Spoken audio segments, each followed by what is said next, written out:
Ô, gente, a deputada bolsonarista representando os interesses da classe dominante resolveu criticar a discussão sobre a diminuição da jornada de trabalho e quando foi desmascarada com números inventados e com colocações sem sentido, ela deu um chilique. Começou a gritar sem parar e tal. Nós vamos ver isso, tá mais pro final do vídeo. Nós vamos ver isso e vamos comentar. Mas é muito importante você compartilhar esse vídeo pelo seguinte, porque o grande debate esse ano da sociedade brasileira é a necessidade de acabar com o 6x1. É acabar com jornada de trabalho de 44 horas.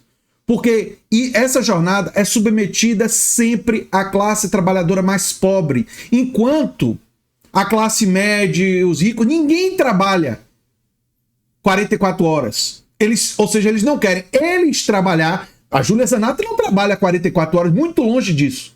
Mas quer colocar a classe trabalhadora mais pobre para trabalhar. Isso é luta de classes. E a gente precisa denunciar isso. Então torço para que vocês divulguem esse vídeo. Vamos ver a Júlia Zanatta sendo desmascarada. Ela pirou e disse assim, tá me chamando de mentirosa? Se fosse só mentirosa, seria um elogio.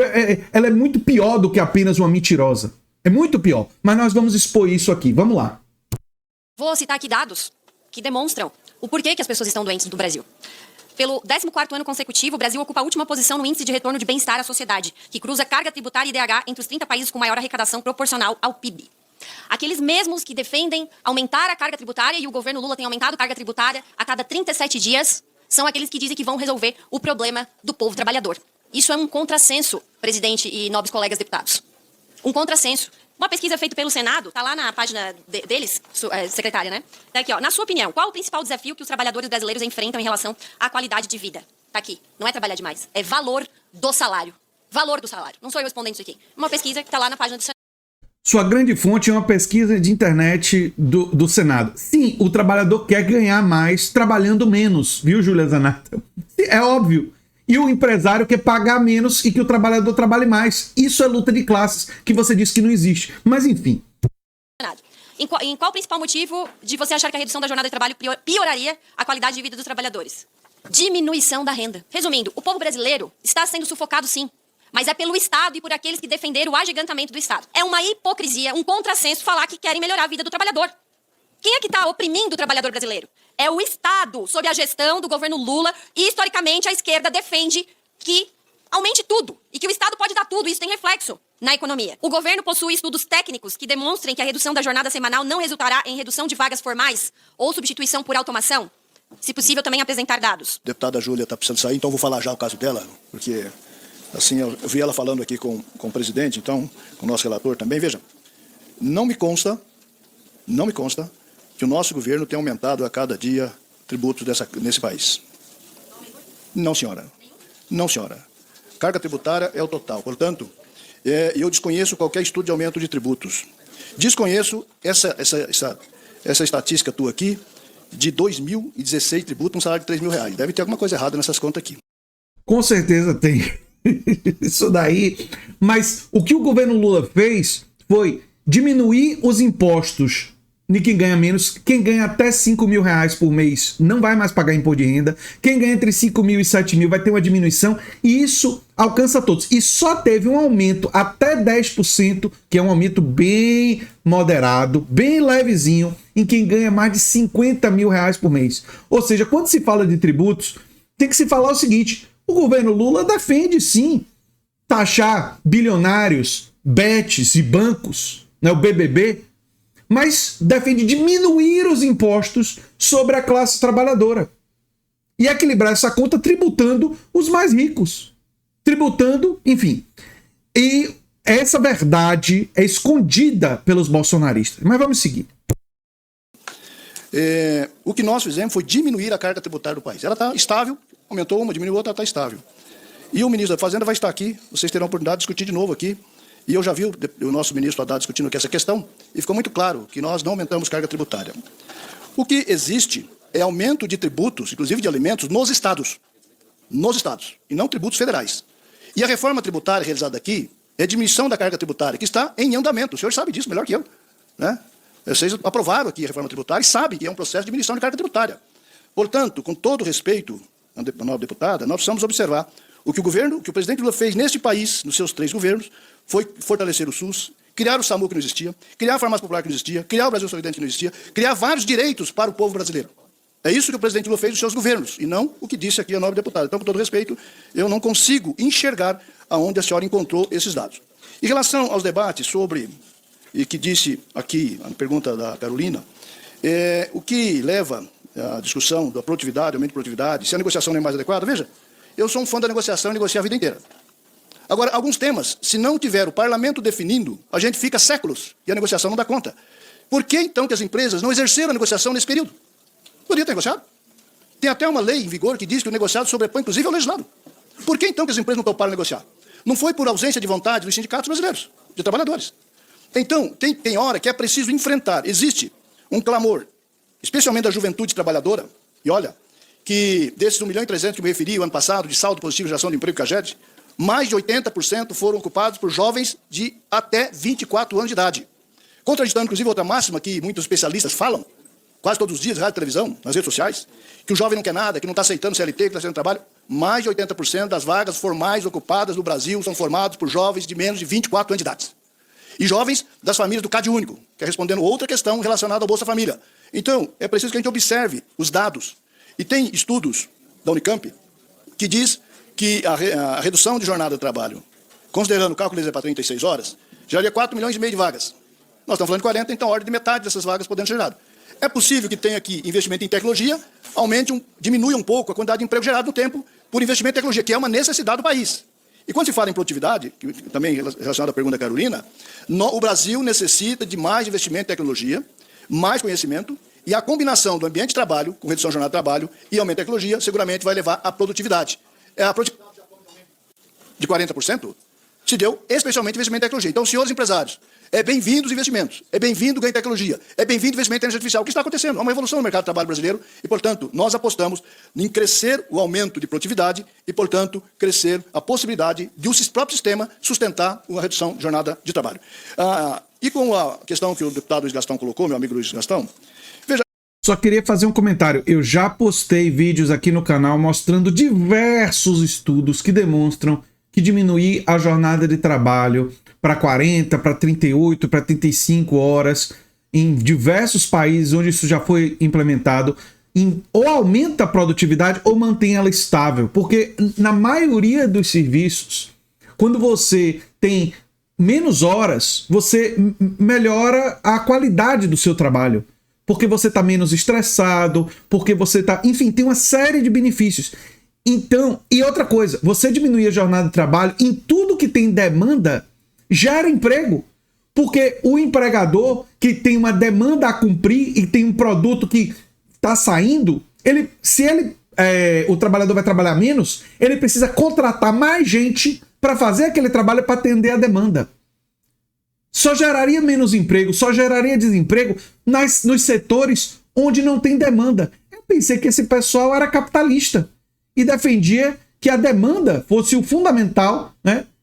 E que não tivesse benefícios para determinados setores. Mas isso, é claro, é uma grande mentira. Porque esse mesmo pessoal bolsonarista defende as isenções fiscais e benefícios às grandes corporações empresariais no total de mais de 300 bilhões de reais. Enfim.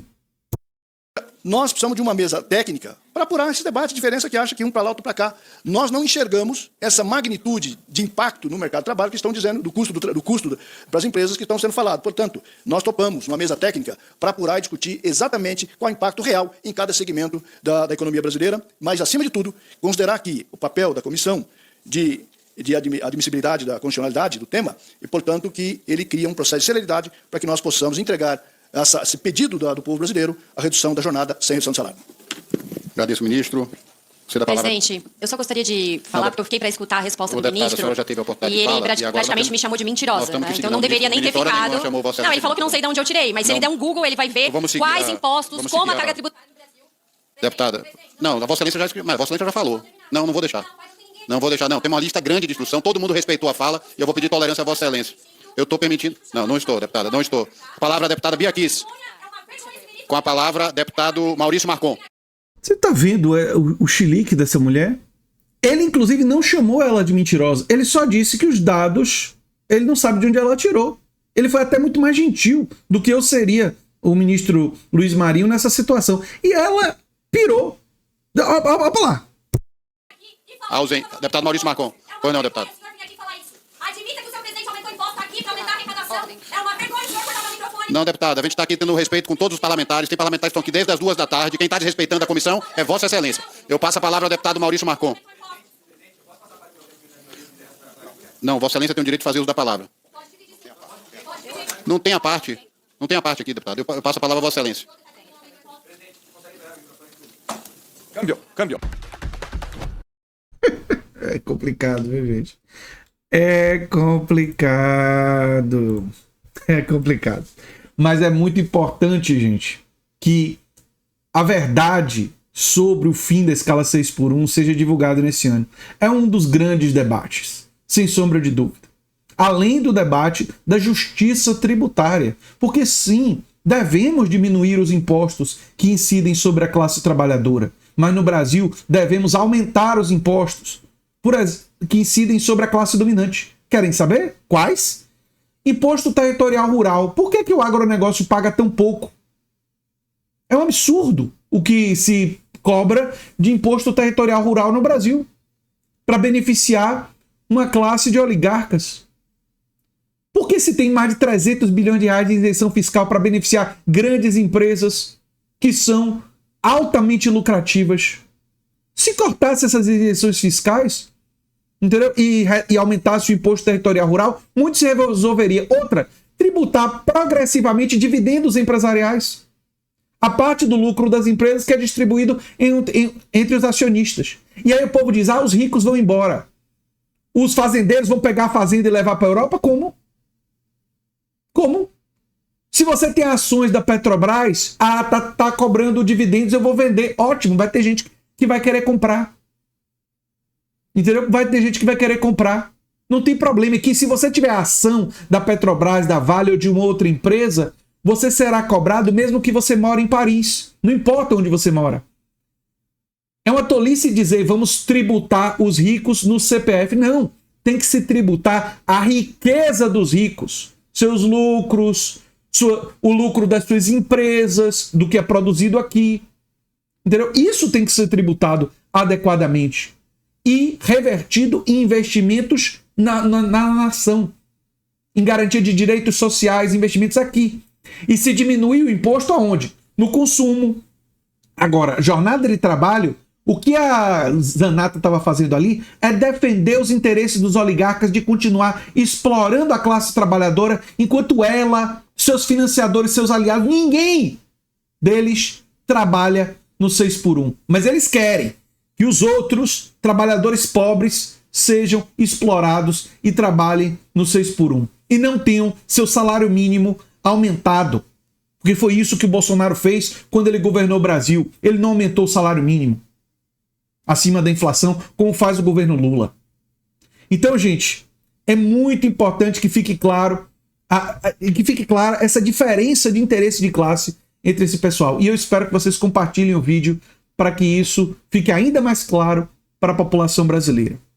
Eu sou André Teixeira Jacobina e se você quer ganhar dinheiro divulgando ideias de esquerda como essas que eu falei aqui no vídeo, você pode se tornar afiliado do canal sem nenhum tipo de custo, sem gastar R$1. Você se inscreve no canal, no site do Hotmart. Depois de se inscrever, você vira afiliado com um clique. E depois disso você pode divulgar os cursos que defendem ideias de esquerda, que explicam para as pessoas o pensamento de Marx, de Gramsci, de Bourdieu e de outros pensadores. E você vai ganhar uma comissão por causa da sua divulgação. Não sou eu que vou pagar, não. Quem vai pagar é o Hotmart. Porque na hora que qualquer pessoa comprar o curso, ele vai separar 20% do valor do curso para você. E se você vender 13 cursos, você vai passar a ganhar uma comissão de 40%. Ou seja, você pode ganhar dinheiro enquanto divulga ideias de esquerda. Isso é muito importante, gente. Pra gente, tem muita gente com ceticismo. Eu entendo o ceticismo, mas não há motivo para ter. Se você for lá no link que está no comentário fixado, você vai entender melhor essa proposta. E se você quiser apoiar o canal, você pode se tornar membro, apoiador, pode mandar um pix para andretj@terra.com.br. E se gostou desse vídeo, seguramente vai gostar do vídeo sugerido aqui no final. Um abração e até o próximo vídeo. Tchau, tchau, gente.